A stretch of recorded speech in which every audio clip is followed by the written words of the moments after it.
I welcome you all to this channel.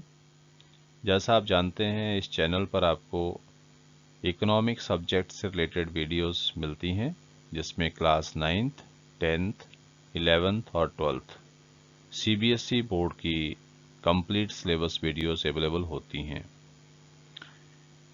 इन सभी videos को free of cost पढ़ने के लिए आपको ये चैनल सब्सक्राइब करना है, तो आप इसे सब्सक्राइब करें और साथ में बेल आइकन का जो बटन है उसे भी दबाएं, ताकि जो भी लेटेस्ट वीडियोस इस चैनल पर अपलोड होती है वो आप तक पहुंच सके। आप अपनी जो फीडबैक है उसको भी कमेंट सेक्शन में लिखकर ज़रूर भेजें, ताकि आपकी रिक्वायरमेंट के हिसाब से कंटेंट को और बेटर किया जा सके। Thank you.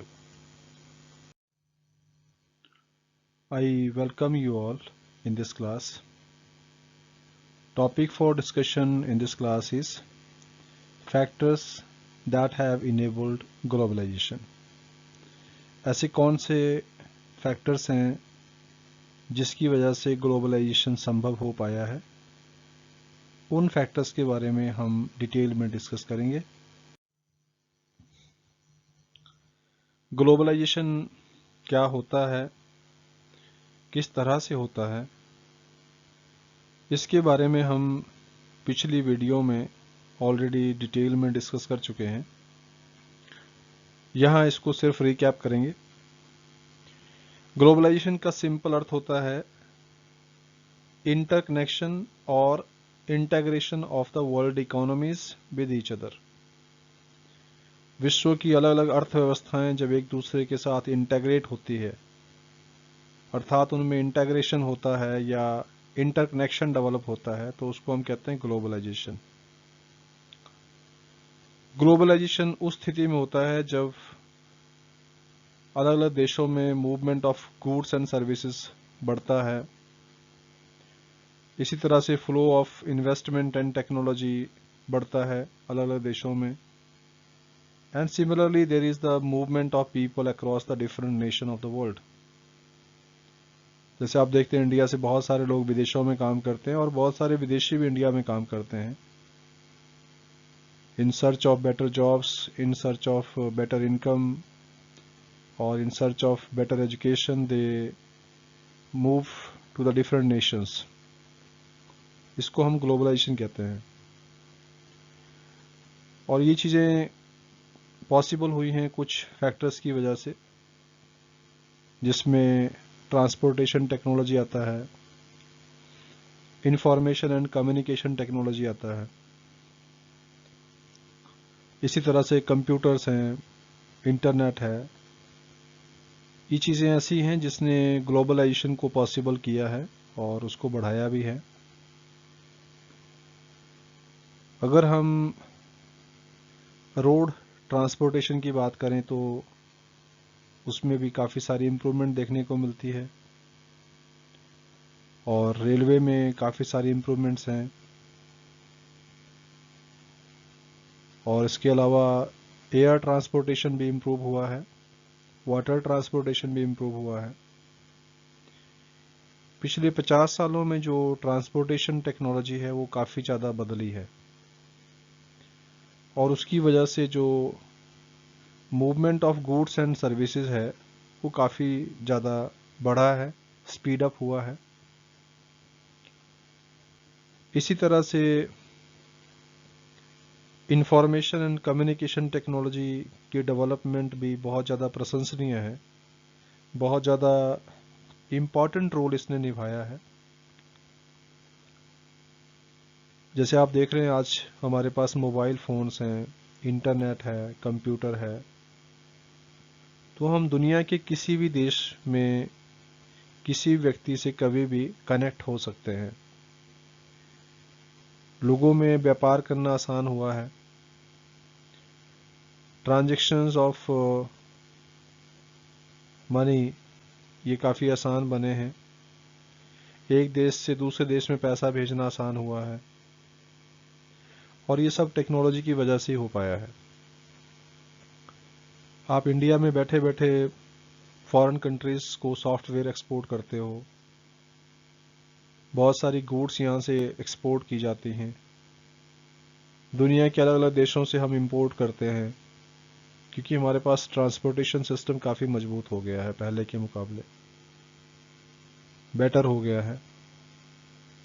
इसी तरह से बैंकिंग फैसिलिटीज़ बहुत बड़ी हैं, इंश्योरेंस की सर्विसेज काफ़ी बड़ी हैं। इन चीज़ों की वजह से भी जो मूवमेंट ऑफ गुड्स है वो काफ़ी हद तक पॉसिबल हो पाया है, क्योंकि जब इंश्योर्ड होती है कोई चीज़ तो उसको मूवमेंट करने में भी आसानी होती है। तो इस तरह की फैक्टर्स हैं जिसने ग्लोबलाइजेशन को इनेबल किया है, उसको पॉसिबल बनाया है और उसको स्पीड अप भी किया है। सो इसको हम एग्जांपल के माध्यम से समझते हैं। तो जैसा कि अभी हमने डिस्कस किया कि जो हमारा ट्रांसपोर्ट टेक्नोलॉजी है, इसमें पिछले करीब 50 वर्षों में बहुत सारी चेंजेस आई हैं, बहुत सारे इम्प्रूवमेंट्स इसमें देखने को मिले हैं। यहाँ आपकी बुक में एक एग्जांपल दिया गया है कि किस तरह से सामान को कंटेनर्स में भर के उसको हम किसी भी तरह से ट्रांसपोर्ट कर सकते हैं दूसरे देशों को, चाहे हम शिप्स को यूज़ करें या रेलवे का इस्तेमाल करें या प्लेन्स का इस्तेमाल करें या फिर ट्रक्स में उसको ट्रांसपोर्ट करें, किसी भी तरह से हम उसको ट्रांसपोर्ट कर सकते हैं।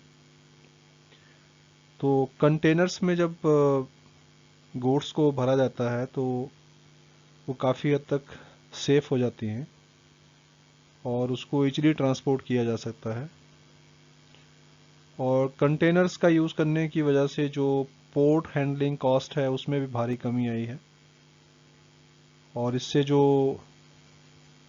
एक्सपोर्ट है या इंपोर्ट है वो समय पर मार्केट्स में पहुंचाया जा सकता है। इसी तरह से जो कॉस्ट ऑफ एयर ट्रांसपोर्टेशन है इसमें भी कमी आई है, तो जिसकी वजह से एयरलाइंस का इस्तेमाल करके भी बहुत सारी गुड्स को हम ट्रेड करते हैं। तो इस तरह से कहा जा सकता है कि ट्रांसपोर्टेशन टेक्नोलॉजी के इम्प्रूव होने की वजह से ग्लोबलाइजेशन संभव हो पाया है, क्योंकि अगर आपको विदेशों को सामान भेजना है, बेचना है या वहाँ से ख़रीदना है तो नेचुरली है कि आपके पास एक सही ट्रांसपोर्टेशन होना ज़रूरी है और ज़्यादा एक्सपेंसिव भी ना हो, जो तभी तो ट्रेड हो पाएगा देशों के बीच में। तो ट्रांसपोर्टेशन सिस्टम में जो इम्प्रूवमेंट आई है पिछले 50-60 सालों में, उससे हमारा जो वर्ल्ड ट्रेड है वो काफ़ी बड़ा है। Movement of goods across the world वो उसमें काफ़ी ज़्यादा सुधार आया है। इसी तरह जैसे मैंने कहा था कि बैंकिंग सर्विसेज हैं या इंश्योरेंस की सर्विसेज हैं, टेलीकम्युनिकेशन की सर्विसेज हैं, इसका भी बहुत बड़ा इम्पैक्ट जो है वो पड़ा है ग्लोबलाइजेशन पर। सिमिलरली आईसीटी का भी बहुत बड़ा कंट्रीब्यूशन है ग्लोबलाइजेशन में।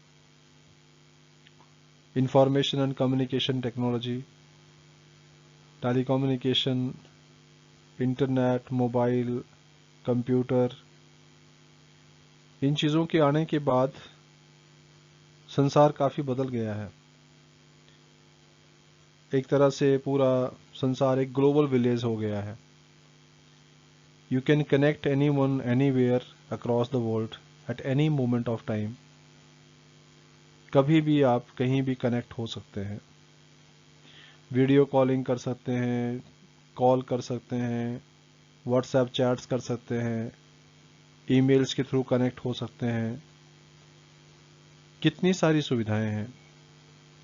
सिमिलरली आप देखते हैं ऑनलाइन बैंकिंग है, तो आप दुनिया के किसी भी कोने में बैठ के कहीं से भी आप अपना जो फाइनेंशियल ट्रांजैक्शन है उनको एक्सेस कर सकते हैं। कितना आसान हो गया है। तो बहुत सारे ऐसे काम हैं जो ऑनलाइन होते हैं, जैसे ऑनलाइन टीचिंग हो रही है, कॉल सेंटर की सर्विसेज हैं, बैंकिंग की सर्विसेज हैं, इंश्योरेंस की सर्विसेज हैं। कितना कुछ बदल गया है। अमेरिकन कंपनीज इंडिया में आके काम कर रही है, इंडियन कंपनीज दूसरे देशों में जाके काम कर रही है, and this all happen due to what? ICT,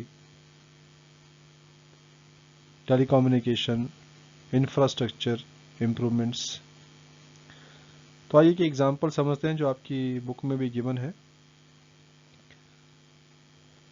यहाँ समझेंगे कि आईसीटी का रोल कितना इम्पोर्टेंट होता है। जैसे लंदन के जो लोग हैं उनको एक मैगज़ीन पढ़ना होता है जो बहुत ही इम्पोर्टेंट मैगज़ीन है उनके लिए। अब लंदन में जो प्रिंटिंग कॉस्ट है वो हाई है, तो लंदन से उस मैगज़ीन के ऑफिस से एक ऑर्डर मिलता है दिल्ली बेस्ड एक फार्म को, और दिल्ली में उस ऑर्डर को रिसीव किया जाता है। इंटरनेट पे ही वो ऑर्डर मिला है। अब दिल्ली में उस मैगज़ीन का डिज़ाइन तैयार हो रहा है, और डिज़ाइन तैयार होने के बाद फिर अप्रूवल लिया जा रहा है लंदन ऑफिस से कि हाँ भाई ये डिज़ाइन सही है या नहीं। वो भी जैसे आपको आज की डेट में अगर मान लो एक डिज़ाइन हमने बना दिया, वो भेज दिया हमने जिसको, जो हमारा क्लाइंट था उसको भेज दिया कि हाँ भाई ये डिज़ाइन है, आप देखो ये डिज़ाइन बन सकते हैं, आपको कौन सा डिज़ाइन पसंद है। तो उन्होंने अप्रूवल दे दिया कि हाँ भाई ये वाला डिज़ाइन है, इसके हिसाब से इसको छापिए आप, ये ऐसा कवर पेज रहेगा, इस तरह का इसका डिज़ाइन टेक्स्ट रहेगा अंदर का, ये कंटेंट रहेगा। तो फिर दिल्ली ऑफिस में क्या हुआ, ऑर्डर रिसीव हुआ, उसका डिज़ाइन बना, डिज़ाइन का अप्रूवल आया लंदन से, उसके बाद उसकी प्रिंटिंग शुरू हो गई दिल्ली में ही, उसको यहाँ पर प्रिंट किया गया दिल्ली में, और प्रिंटिंग के बाद उसको बाई एयर ट्रांसपोर्ट कर दिया लंदन। यानी ऑर्डर मिला लंदन से और वो छपी कहाँ मैगज़ीन, दिल्ली में, उसका डिज़ाइन भी दिल्ली में बना, उसकी प्रिंटिंग भी दिल्ली में हुई, और दिल्ली से उन्होंने क्या किया, उसको बाई एयर ट्रांसपोर्ट कर दिया लंदन को। और जिस फर्म के लिए वो मैगज़ीन छपी थी उसने पैसा जो भेजा वो भी ऑनलाइन ट्रांजेक्शन्स के थ्रू भेज दिया, बैंक में भेज दिया, दिल्ली वाली फर्म के बैंक अकाउंट में पैसा डाल दिया उन्होंने वहाँ से। नाउ यू कैन अंडरस्टैंड, दो फर्म्स हैं, एक दिल्ली में है और एक लंदन में है। इन दोनों के बीच में आपस में क्या हो रहा है, एक ट्रांजेक्शन हो रहा है, एक डील हो रही है। लंदन की जो कंपनी है उसने टेलीफोन पर ऑर्डर दिया, और फिर दिल्ली वाली कंपनी ने ऑर्डर रिसीव करने के बाद उसका डिज़ाइन तैयार किया और इंटरनेट के माध्यम से उसको वहाँ भेज दिया, ईमेल के थ्रू या जैसे भी भेजा, और फिर उनको मिला तो उन्होंने अप्रूवल दे दिया कि हाँ ठीक है ये डिज़ाइन सही है, इसको आप छाप दीजिए। तो प्रिंटिंग भी हो गई, प्रिंटिंग होने के बाद मैगज़ीन को फिर बाई एयर भेज भी दिया लंदन, लंदन में उनको मैगज़ीन भी मिल गई। अभी कितना आसान हो गया सिस्टम पहले से। अगर मान लो हमारे पास टेलीफोन ना होते, इंटरनेट ना होता, मोबाइल ना होता, बैंकिंग सर्विसेज ऐसी ना होती जिस तरह से आज है, तो क्या ये ट्रांजैक्शंस हो पाते? नहीं हो पाते। तो यहाँ आपने देखा है कि इस एग्जांपल में देखो टेलीफोन का अपना इम्पोर्टेंस है, उसके बाद इंटरनेट का अपना इम्पोर्टेंस है, मोबाइल फ़ोन्स का अपना इम्पोर्टेंस है, सिमिलरली जो एयर ट्रांसपोर्टेशन है उसका अपना इम्पोर्टेंस है, और जो ई बैंकिंग है, पैसा जो ट्रांसफ़र किया ऑनलाइन, उसका अपना इम्पोर्टेंस है। तो इस तरह से हम कंक्लूड कर सकते हैं कि जो ग्लोबलाइजेशन संभव हो पाया है या स्पीड अप हो पाया है, उसके पीछे टेक्नोलॉजी का एक बहुत इम्पॉर्टेंट जो फैक्टर है वो है। मतलब टेक्नोलॉजी चाहे वो रोड ट्रांसपोर्टेशन की हो, या मतलब ट्रांसपोर्टेशन टेक्नोलॉजी हो, चाहे इंफॉर्मेशन एंड कम्युनिकेशन टेक्नोलॉजी हो, इन चीज़ों की वजह से ही जो आपका ग्लोबलाइजेशन है वो संभव हो पाया है और स्पीड अप हो पाया है। साथ ही आज जो संसार के अलग अलग देशों में जो इंफ्रास्ट्रक्चर की फैसिलिटीज़ बढ़ा दी है, जिसमें बैंकिंग है, ट्रांसपोर्टेशन है, पावर जनरेशन है, ये चीज़ें भी काफ़ी ज़्यादा स्पीड अप हुई हैं अलग अलग देशों में। तभी तो ग्लोबलाइजेशन संभव हो पाता है, तभी ट्रेड बढ़ता है। तो इंफ्रास्ट्रक्चर भी एक बहुत इंपॉर्टेंट फैक्टर है। So these were the factors जिसकी वजह से जो ग्लोबलाइजेशन है वो संभव हो पाया है और स्पीड अप हो पाया है। I hope that you like this content. So, dear students, if you find this content meaningful and helpful to you, then please share it to other students also, so that they can also be benefited from this. Thank you.